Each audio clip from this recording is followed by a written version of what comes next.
저는 아파트 브랜드 중 아이파크를 가장 선호합니다. 그 이유가 뭐냐고요? 단순합니다. 외관이나 디자인을 떠나 저는 현대라는 기업을 상당히 좋아하기 때문이죠. 자본주의 바라욕해도 좋습니다. 저는 6.25 전쟁 때문에 폐허가 된 대한민국이 현재의 인프라를 구축할 때까지 현대의 힘은 매우 컸으며 현대가 만들어준 인프라가 대한민국이 세계 강대국으로 성장하는데 밑바탕이 되었다고 생각을 합니다. 그 인프라가 없었더라면 어쩌면 삼성, SK, LG 같은 세계적 기업이 대한민국에서 없었을 수도 있습니다. 아무튼 전 아이파크 브랜드를 매우 좋아합니다. 기본적으로 아이파크는 시공비가 메이저 건설사 중 상당히 높은 편이기 때문에 아무 위치나 마음대로 시행사에서 시공사 선정을 하진 않습니다.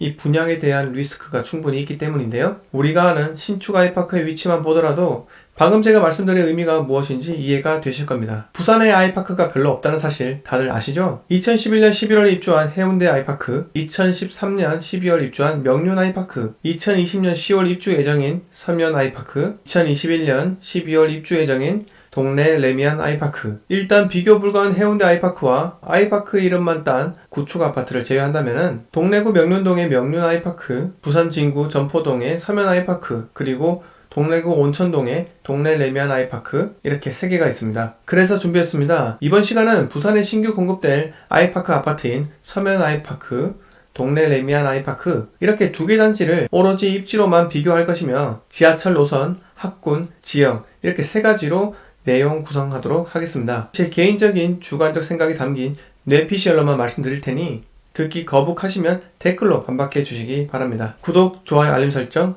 부탁드리겠습니다. 먼저 지하철 노선으로 비교하겠습니다. 동래 레미안 아이파크는 줄여서 동래아라 칭할게요. 동래아는 부산에서 보기 드문 트리플 역세권입니다. 1, 4호선 환승역인 동래역, 3, 4호선 환승역인 미남역, 그리고 1호선 명륜역, 반경 1km 안에 지하철역만 3개나 있습니다. 1호선은 북쪽으로 부산대와 노포역, 남쪽으로는 법원과 시청이 있어 직장인이 출퇴근하기 아주 편리한 위치에 있습니다. 게다가 버스를 타고 교대까지만 가면 동해남부선이 있기 때문에 센텀과 해운대를 거쳐 몇 년 뒤면 울산, 포항까지도 이어지게 됩니다. 다음은 서면 아이파크입니다. 서면 아이파크는 더블 역세권입니다. 1, 2호선 환승역인 서면역과는 900m로 서면까지 거리가 상당한데 무슨 더블 역세권이냐 이렇게 말하실 것 같은데 그냥 넘어가 주시면 감사하겠습니다. 저는 이 정도 거리라면 그냥 걸어 다닙니다. 그리고 2호선 점포역과는 도보로 10분 정도 걸립니다. 점포역은 부산 2호선인데 지하철 한두 정거장 떨어진 국제금융역 문현역에는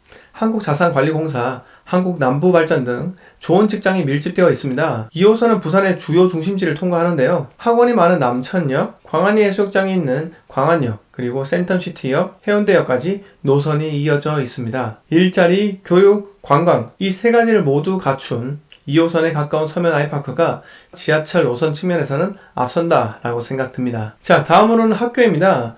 항상 학교를 말하기가 참 난처한데요. 자라나는 꿈나무를 밟을까봐 가급적이면 학교를 비판하는 말은 하지 않으려고 노력합니다. 서면 아이파크는 주위에 학교가 상당히 많습니다. 동성초, 성북초, 부산 진여중, 덕명여중, 부산 동중, 부산 동고, 마케팅고, 경남공고, 부산 동성고, 초중고만 하더라도 9개나 몰려 있습니다. 그런데 평소 같으면 학교 개수가 많기 때문에 학군이 괜찮다고 할 건데 서면 아이파크 위치가 점포동이라서 절대 그렇게 말할 수는 없을 것 같습니다. 저는 부동산에 투자할 때 중심지에서 일정 거리 이상 떨어진 곳을 추천드립니다. 상업지역을 피해라는 말과 같은데요. 첫째로 점포동은 노후된 지역이고 부산 최대 상업지역인 서면과도 매우 가깝습니다. 최근에는 점포 카페거리 때문에 변화가 있긴 하지만 그래도 지역이 노후된 것은 바뀌지 않는 사실입니다. 지도만 보더라도 보라색의 상업지역이 상당히 가까운데요. 중심지에는 각양각색의 사람들이 몰려들기 때문에 면학 분위기 조성은 상당히 어렵습니다. 반면에 동래아가 있는 온천동 같은 경우